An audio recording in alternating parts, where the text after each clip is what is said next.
Okay, Thor Love and Thunder आ चुकी है और ये थॉर की चौथी मूवी है यानी रैग्नारॉक के बाद की, और इसको टाइका वाइटिटी ने बनाया है जिसने थॉर रैग्नारॉक भी बनाई थी। तो हाँ, अगर मूवी के ओवरऑल एटमॉस्फेयर की बात करूँ तो वो सिमिलर ही है रैग्नारॉक से, मतलब कई जगह पर कॉमेडी है और कैरेक्टर यूजलेस चीज़ें करते हैं जिसको देखकर हमें हंसी आती है।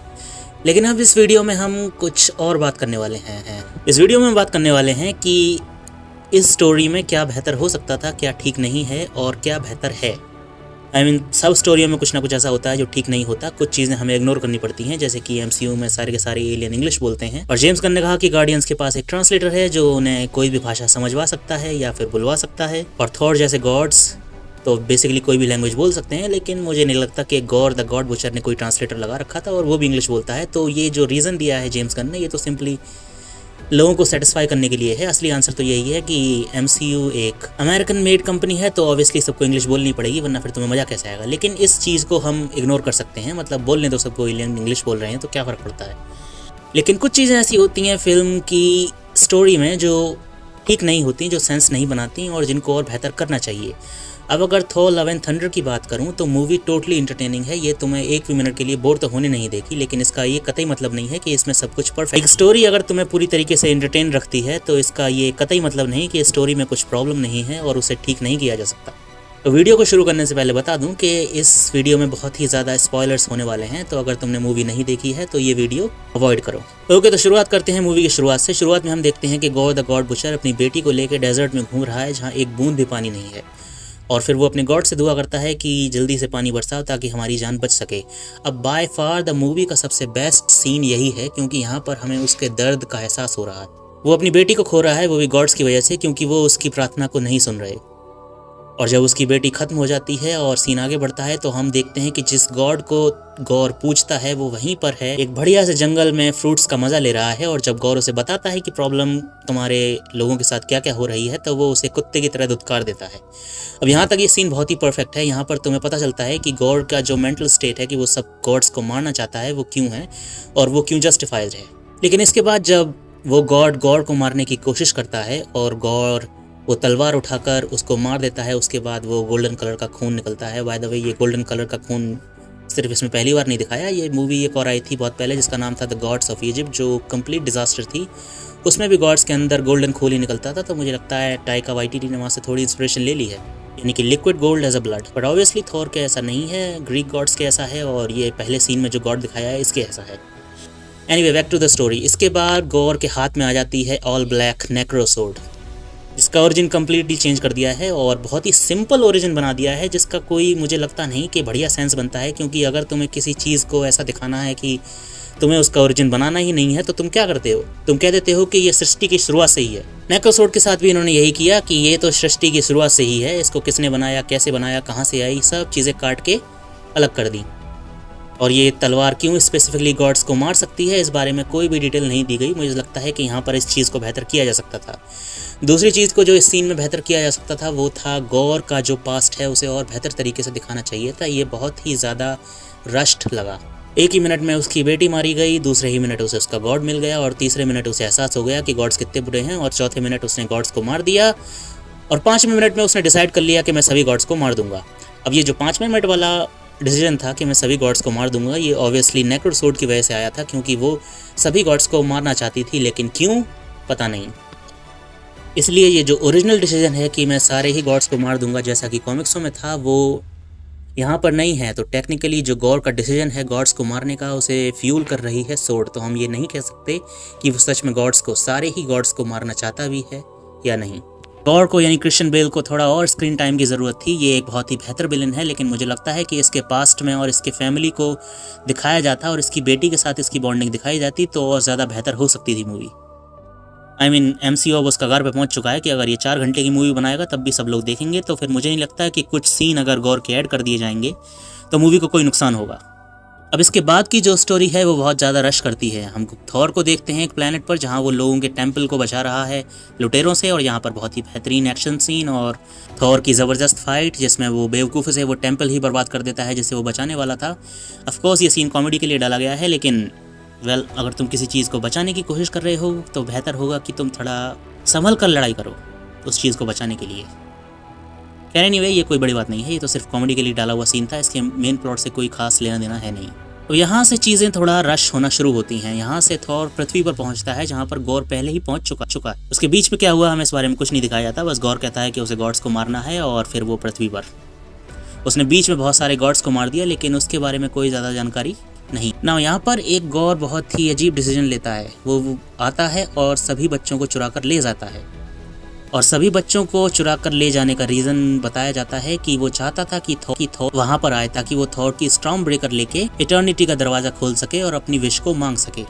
अब इस बात का कोई ढंग का सेंस नहीं बनता, क्योंकि वो बच्चे जो चुरा के ले जा रहा है, अगर वो उन्हें एज अ बेट यूज़ कर रहा है थॉर के लिए, तो उसे बच्चे यूज़ करने की कोई भी ज़रूरत नहीं है। क्योंकि अगर तुम एसगार्ड पर हमला करोगे तो ऑब्वियसली थॉर तुम्हें ढूंढ कर तुम्हें मार ही देगा, तो फिर फ़र्क नहीं पड़ता कि तुम कहाँ पर हो। गॉर ने हमला तो कर ही दिया था, फिर अगर वो हमले के बाद चला भी जाता तब भी थॉर उसे ढूंढ के कहीं ना कहीं मार ही देता, क्योंकि गॉर के कारनामे वो पहले से ही जानता था, तो वो उसे हर कीमत पर ढूंढता, फिर चाहे उसके पास बच्चे होते या ना होते। बच्चों के होने से एक एक्स्ट्रा मोटिवेशन से मिल जाती है, लेकिन बच्चों के होने का रीज़न ये देना कि उन्हें इसलिए लाया गया है क्योंकि वो थॉर के लिए बेट हैं, ये परफेक्ट नहीं है। इसका थोड़ा और बेहतर एक्सप्लेनेशन या बेहतर रीज़न होना चाहिए था।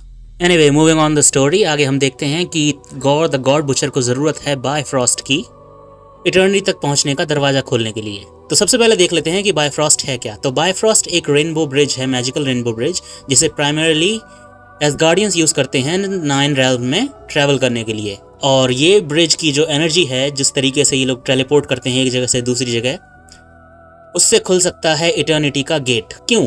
यही चीज़ क्यों है जो इटर्निटी का गेट खोल सकती है।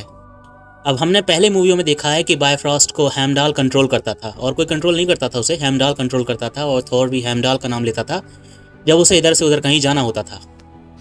तो अगर इस स्टोरी लाइन में हेमडाल को डाल दिया जाए तो फिर स्टोरी कुछ इस तरीके की बनेगी कि गॉर द गॉड बुचर को हेमडाल की ज़रूरत है ताकि वो बायफ्रॉस्ट का इस्तेमाल करके इटर्निटी का दरवाज़ा खोल सके, जिसका कोई ढंग का सेंस बनता नहीं है।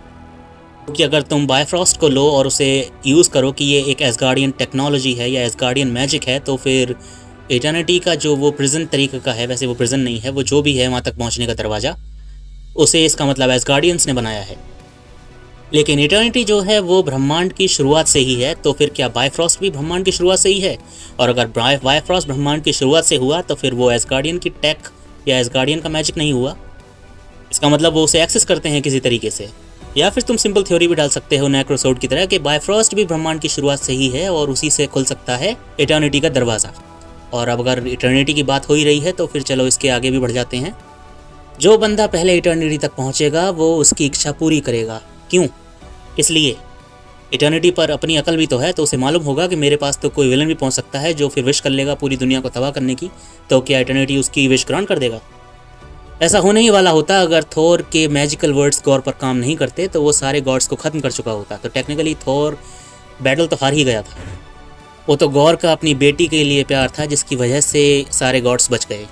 तो इटर्निटी का जो इनने ये अजीब सा रूल डाला है कि जो भी उसके पास पहली बार पहुँचेगा वो उसकी विश पूरी करेगा, ये बहुत ही अजीब है, क्योंकि इससे बहुत सारी अजीब पॉसिबिलिटी क्रिएट हो जाती है। आई मीन थैनोस को ज़रूरत भी नहीं थी इतने सारे स्टोन कलेक्ट करने की इतने टाइम में, उसे बस बायफ्रॉस्ट को कलेक्ट करके किसी तरीके से, मतलब उस टाइम पे स्टॉर्म ब्रेकर तो थी नहीं, तो शायद हेमडाल को किसी तरीके से कंट्रोल करके और बायफ्रॉस्ट का यूज़ करके सिर्फ इटर्निटी तक पहुंचना था। उसके बाद वो विश कर सकता था कि आधी दुनिया को ख़त्म कर दो, और उसकी विश डेफिनेटली पूरी हो जाती। उसके बाद तो इन्फिनिटी स्टोन का कॉन्सेप्ट ही मिटा दिया जाता है इस स्टोरी से, इसलिए ऐसा कुछ किया नहीं गया। इसीलिए मुझे लगता है कि ये जो पहली विश वाला जो सेंस बनता है ये ठीक नहीं है। इससे बेहतर कॉमिक्स का था, जहाँ पर गॉर द गॉड बुचर एक गॉड बॉम्ब बनाता है सारे गॉड्स को ख़त्म करने के लिए। उस चीज़ का ज़्यादा सेंस बनता है, क्योंकि वहाँ पर विलन एक्चुअली में एक चीज़ बना रहा है, थोड़ी मेहनत कर रहा है ताकि वो सब गॉड्स को मार सके। यहाँ पर बस उसे एक जगह पर जाकर विश मांगनी है, और जहाँ पर उसकी विश पूरी भी हो जाएगी, क्योंकि जो विश देने वाला है उसे खुद ही नहीं पता कि क्या सही है क्या गलत है, कौन सी विश देनी चाहिए कौन सी नहीं देनी चाहिए। अब हो सकता है एमसीयू में आगे जाके इसका कोई रीज़न दिखा दे ढंग का, लेकिन अभी तो इसका कोई सेंस बनता नहीं है कि इटर्निटी आखिर किसी की भी विश क्यों पूरी करेगा। और स्टोरी में अगर तुम फाइनल बैटल में देखो तो सबसे अजीब डिसीजन जो थॉर ने लिया था वो था बच्चों को थॉर बनाने का। मतलब उसने जितने भी बच्चों को वो रेस्क्यू करने आया था उन सब को थॉर की पावर दे दी और उन्हें टेम्पररी थॉर बना दिया ताकि वो उन क्रीचर से लड़ सकें, ताकि थॉर गॉड से लड़ सके। ये बहुत ही अजीब और बहुत ही घटिया डिसीजन है जो एक गॉड को नहीं लेना चाहिए, क्योंकि गॉड्स की पावर के साथ भी गॉर कई लोगों को मार चुका है, कई गॉड्स को मार चुका है। वो जो क्रीचर क्रिएट्स करता है वो काफ़ी पावरफुल है। तो अगर तुम बच्चों को थोड़ी सी पावर दे भी दो तब भी वो छोटे बच्चे ही रहेंगे और डेफिनेटली उसमें से कोई ना कोई ज़रूर मारा जाएगा, और मेरे हिसाब से तो बहुत ज़्यादा मारे जाएंगे, कोई ना कोई कहना तो कम पड़ जाता है। इसलिए थॉर का ये डिसाइड करना कि मैं बच्चों को गॉड की पावर दे देता हूँ और फिर ये इन मॉन्स्टर से लड़ लेंगे, ये बहुत ही अजीब और बेकार डिसीजन था, क्योंकि ऑब्वियसली वो नहीं लड़ पाएंगे, वो छोटे छोटे बच्चे हैं। सिनेमैटिकली ये सीन बहुत ही खूबसूरत था, छोटे छोटे थॉर मॉन्स्टर से लड़ते हुए येलो कलर की लाइटनिंग में, लेकिन एज अ कैरेक्टर अगर इस डिसीजन को जज किया जाए तो ये बहुत बेकार था, क्योंकि थॉर का काम वहाँ पर था बच्चों को बचाना, ना कि उनको अपने साथ लड़ाई में शामिल करना। सही डिसीजन होता कि वो वहाँ पर उन बच्चों से कहता कि जाकर छुप जाओ, बाकी का काम मैं संभाल लूँगा। ऑब्वियसली हो सकता है वो इतने सारे मॉन्स्टर्स को एक साथ ना संभाल पाता, लेकिन सही डिसीजन यही होता। और वैसे भी वो गॉर को भी साथ नहीं संभाल पाया, उसको भी जेन फॉस्टर की ज़रूरत पड़ ही गई। तो ऑब्वियसली अगर वो इसके साथ साथ मॉन्स्टर से भी लड़ लेता तब भी उसे जेन फॉस्टर की ज़रूरत पड़ जाती और बच्चे भी खतरे में नहीं पड़ते, जो कि थॉर ने खतरे में डाल दिए। एक बहुत ही अजीब डिसीजन जो पता नहीं मेन कैरेक्टर ने क्यों लिया और राइटर्स ने क्यों लिखा, लेकिन कोई बात नहीं, मैजिकली सारे के सारे बच गए। फिर वो बच्चा चाहे 7 साल का क्यों ना हो और चाहे 12 साल का क्यों ना हो, एक भी मॉन्स्टर एक भी बच्चे को कुछ भी नहीं कर पाया, वो भी उन बच्चों को जिनको लड़ाई की कोई तजुर्बा भी नहीं था। I mean Gorr the god butcher gods को मार चुका है, जिनको हज़ारों सालों का लड़ाई का तजुर्बा है, लेकिन वो बच्चों को नहीं मार पा रहा। आई मीन उसके मॉन्स्टर्स जो बच्चों को छू भी नहीं पा रहे, जिनको लड़ाई का बिल्कुल भी तजुर्बा नहीं है। इसे बोलते हैं कुछ ज़्यादा ही फ्री लिबर्टी ले लेना एक फिक्शन यूनिवर्स में। अब ये थी थॉर लव एंड थंडर में कुछ प्रॉब्लम, लेकिन ऐसा नहीं है कि मूवी बेकार है। सबसे पहला जो बेहतरीन चीज़ इस मूवी की है वो है ये बहुत ज़्यादा इंटरटेनिंग है, ये तो मैं पूरे टाइम बांधे रखती है। और दूसरी जो इस मूवी में सबसे अच्छी चीज़ है वो है कैरेक्टर का डेवलप होना। मतलब शुरू से लेकर आखिरी तक हर कैरेक्टर अपने किसी तरह के डीमन से लड़ रहा है। थॉर अपना मोटिव ढूंढ रहा है ज़िंदगी का कि आखिर उसे क्या करना चाहिए, क्या बनना चाहिए। जेन फॉस्टर कैंसर से लड़ रही है और उसे उससे बचना है, और वेलकरी भी अपनी बोरियत से लड़ रही है। तो हर कैरेक्टर किसी न किसी चीज़ से लड़ ही रहा है। दूसरी तरफ हम देखें तो गॉर का कैरेक्टर बहुत ही बेहतरीन तरीके से डिज़ाइन किया गया है। इसे और ज़्यादा स्क्रीन टाइम की ज़रूरत थी और इसके बैकग्राउंड को और ज़्यादा दिखाने की ज़रूरत थी, लेकिन जितना भी दिखाया गया है वो बहुत ही ज़्यादा बेहतरीन है, वो बहुत ही अच्छा है। और ये और अच्छा हो सकता था अगर गॉड्स को मारने का डिसीजन जो था वो गॉर का अपना खुद का होता, वो इन्फ्लुएंस ना होता उस नेक्रोसोर्ड की वजह से। मतलब मारने का डिसीजन तो उसी का था, लेकिन उसको फ्यूल देने वाली वो सोर्ड थी। तो अगर सोर्ड ऐसा कोई फ्यूल ना देती और ये ओरिजिनली सारा आइडिया गॉर का होता तो ये और ज़्यादा बेहतर लगता, क्योंकि फिर जो एंड में हुआ कि थॉर ने उसे कन्विंस कर लिया अपनी बेटी को बचाने के लिए इंस्टेड ऑफ गॉड्स को मारने के लिए, ये फिर और ज़्यादा बेहतर होता, क्योंकि वहाँ पर तुम्हारे अंदर ये फीलिंग नहीं आती कि ये सुधर गया है क्योंकि इसके पास सोर्ड नहीं है। फिर वो एक जेन्युइन सुधरना होता। एनीवे इन सब चीज़ों को अगर साइड में हटा दिया जाए तो हाँ, मूवी बहुत अच्छी है। ये एक वर्थी सीक्वल है। टाइका वाइटिटी ने अपना जादू इसमें भी चलाया है। गार्डियंस का रोल थोड़ा सा है, लेकिन उन्होंने थॉर की काफ़ी मदद की, स्पेशली ये समझने में कि उसे आगे क्या करना है। So in the end Thor Love and Thunder एक अच्छा सीक्वल है, कुछ माइनर प्रॉब्लम्स के साथ, जिसको सुधारा जा सकता था स्टोरी राइटिंग में, लेकिन उन्होंने ऐसा नहीं किया। कोई बात नहीं। ओके देन, तो फिर तुमसे मिलूंगा मैं अपने अगले वीडियो में। Till then take care and bye bye.